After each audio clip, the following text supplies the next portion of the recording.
எப்போவுமே சப்பாத்தி பூரி செஞ்சு சாப்பிட்டு போர் அடிச்சு போச்சு அப்படின்னா நான் சொல்கிற மாதிரி கோதுமை மாவு யூஸ் பண்ணி பாஸ்தா ஸ்டைலில் ஒரு ரெசிபி செஞ்சு சாப்பிட்டு பாருங்கள். டேஸ்ட்டு சும்மா வேறு லெவலில் இருக்கும். நம்மளோட சேனல் புதுசாக பார்க்குறீங்கன்னா மறக்காம ஒரு ஃபாலோ பண்ணிக்கோங்க. நான் இது செய்கிறதுக்கு ஒரு பவுலில் 1 கப் அளவுக்கு கோதுமை மாவு சேர்த்துட்டு அதில் 1/2 டீஸ்பூன் உப்பு சேர்த்து தேவைக்கேற்ற மாதிரி கொஞ்சமாக தண்ணி ஊற்றி நல்லா பிசைஞ்சு ஒரு 5 நிமிஷம் ரெஸ்ட்டு விட்டுட்டேன். அதுக்கப்புறம் அதில் சப்பாத்தி போல் தேய்ச்சிட்டு அதில் சின்ன சின்ன பீஸுகளாக கட் பண்ணிவிட்டு நான் செய்கிற மெத்தடில் செஞ்சு ஒரு தனியாக எடுத்து வச்சுக்கோங்க.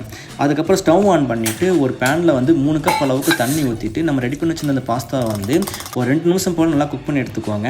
அதுக்கப்புறம் இன்னொரு பேனில் ஆயில் சேர்த்துட்டு அது கூட கடுகு சீரகம் சேர்த்து நறுக்கி வச்சு பச்சை மிளகாய் சேர்த்து நல்லா ஃப்ரை பண்ணிவிட்டு அது கூட நறுக்கின வெங்காயத்தை சேர்த்து நல்லா ஃப்ரை பண்ணிவிட்டு ஒரு தக்காளி கட் பண்ணி அதை சேர்த்து நல்லா ஃப்ரை பண்ணிக்கோங்க. இதோட காரத்துக்கு மிளகாய்த்தூள், மல்லித்தூள், கரம் மசாலா, பெப்பர், மேகி மசாலா, அப்புறம் உப்பு சேர்த்து நல்லா ஃப்ரை பண்ணிவிட்டு மேகி மசாலா இல்லைன்னா ஒன்றும் பிரச்சனை இல்லை, அதை இக்னோர் பண்ணிக்கலாம். இது கூட நம்ம ரெடி பண்ணி வச்சு பாஸ்தாவை சேர்த்து மேலே கொத்தமல்லி இலை தூவி மிக்ஸ் பண்ணி எடுத்தீங்க அப்படின்னா ஒரு டேஸ்டியான கோதுமை பாஸ்தா ரெடி. கண்டிப்பாக ட்ரை பண்ணி பாருங்கள்.